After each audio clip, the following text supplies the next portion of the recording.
Belingizda grija bor yoki yo'qligini MRT tahlillarsiz bilmoqchimisiz? Bunda ushbu 5 ta sababni bilishingiz shart. Eng ko'p uchraydigani 5-sabab hisoblanadi.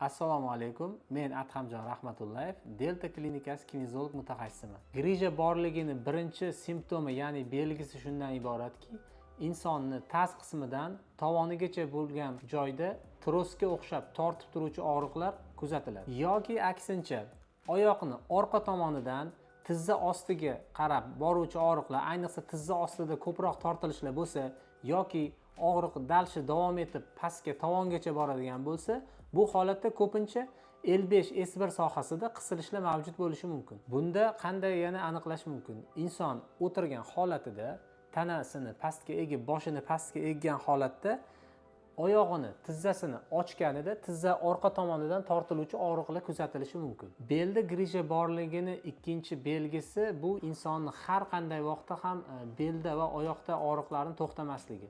Kunduzi yurganda inson, o'tirganda uzoq vaqt yoki yotgan holatlarida og'riqlarni to'xtamasligi, ayniqsa kechasi yotgan holatda og'riqlarni kuchayib ketishi bu grija borligini ikkinchi sabab hisoblanadi. Uchinchi belgisi shundan iboratki, insonning oyoqlarida jivirlash holatini, uvishish holatlarini ko'payishi va to'xtamasdan davom etishi.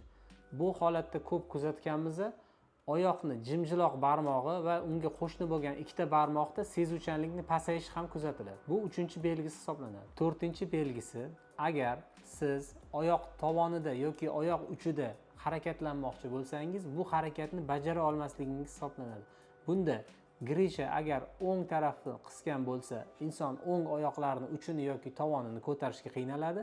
Agar grija chap tomonni qisgan bo'lsa, chap tovoni yoki chap oyog'i uchlarini ko'tarishga qiynaladi. Bu holat grijani jiddiy tus olganligini bildiradi. Bunda tezda mutaxassisga murojaat qilishingiz kerak. Chunki grijangiz nervni siqib, innervatsiyani, ya'ni oyog'ingizga keladigan quvvatni to'sib qo'ygan. Buni oqibatida sizni harakatingiz cheklanib qolgan. Endi buni tezda davolanmasa, bu jiddiy oqibatlarga olib kelishi mumkin. 5-sabab mallitas, ya'ni kichik chanoq a'zolaridagi buzilishlar hisoblanadi. Eng ko'p uchraydigani CD tuta olmaslik yoki katta hojatda qiynalish. Agar buni vaqtida davolanmasa, jinsiy zaiflikka ham olib kelishi mumkin. Hozirda grijani davolashda ayrim qo'shtirnoq ichidagi shifokorlar insonlarni tushkunlikka tushirib, vahimaga solib, qanaqa yo'llar bilan bo'lsa ham operatsiyaga ko'ndirishyapti. Aslida bu yerda operatsiyaning umuman keragi yo'q. Chunki grijani 100% dan 90% holatlarda operatsiyasiz davolash imkoni bor. Hozir kasallar doktorga murojaat qilib kelganda nima deydi? Birinchi bo'lib operatsiyaga ko'ndirishga harakat qiladi. Agar puli bo'lmasa yoki operatsiyaga ko'nmasa, ukol qilamiz, blokada qilamiz, og'riq qoldiramiz deydi. Bemor ko'nadi, xo'p deydi, blokadani qiladi. Lekin blokada bu og'riqni qoldiradi. Lekin bu yerdagi o'sib turgan grijani davolash uchun hech narsa qilingani yo'q. Grija o'sishda davom etaveradi. Keyin yana blokada olishga majbur bo'ladi. O'sha blokadani ta'siri ham kamayib boraveradi. Grija shunchalik o'sishda davom etadiki, o'sha operatsiyadan boshqa chora qolmaydi. Nega? Chunki bu yerda grijani davolanmadi, faqat og'rig'ini qoldirib turilgani uchun. Grijani ukol dorilarsiz, jarrohliksiz qanday davolasa bo'ladi? Misol uchun, bunga yechim kinezologiya. Kinezologiyada grijani kelib chiqish sababini o'rganib, uni o'sishga olib keladigan omillar bilan kurashiladi. Keyin uni so'rilishiga sharoit yaratib beriladi. Delta klinikasi grijani operatsiya ukol dorisiz davolash metodikasini ishlab chiqib, bemorlarga samarali yordam berib kelyapti. Bunda biz bemorlarga individual yondashib, kinezologiya, igloterapiya, fizioterapiya, manual terapiya va massajlardan foydalanib yaxshi natijalarga erishyapmiz. Assalomu alaykum. Va alaykum assalom. Nima bo'ldi? Lecheniya tugadimi? Lecheniya tugadi. Yaxshiman. Ertaga ketaman endi vaqt. Necha kun lecheniya oldingiz? 4 kun oldim. Kelganingizda ahvol qanaqa edi? Kelganimda tayoq bilan zo'rg'a suyanib keldim ben. Hozir qani tayoqingiz? Tayoq yo'q, tashladim. Yo'q, yurib ko'ring. Tayoq tashladim. Yurib ko'ring qani. Mayli, tayoq tashlab yuribman. Kim davoladi sizni?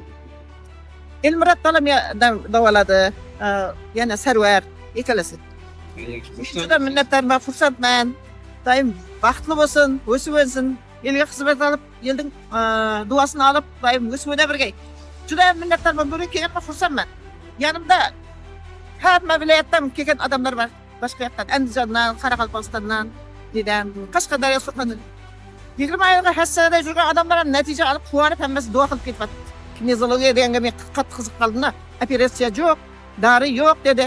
Grijan ham, oyoq og'riq, bunlarning sababini aniqlab, tomografiyada kerak emas dedi. Men aniq shularga boraman deb niyat etdim. 5 kundan keyin keldim shu yerga. Videoni ko'rgandan keyin. Tuni bilan ko'rdim. Men 7-chi kuni keldim men. Yemlanaman deb. 5 kunga yemlanib 4 kun yemladim men. Yaxshi bo'ldi faqat. Rahmat balam, xursandman. Rahmat sizga. Ko'z tegmasin tiparam, yaxshi. Hop.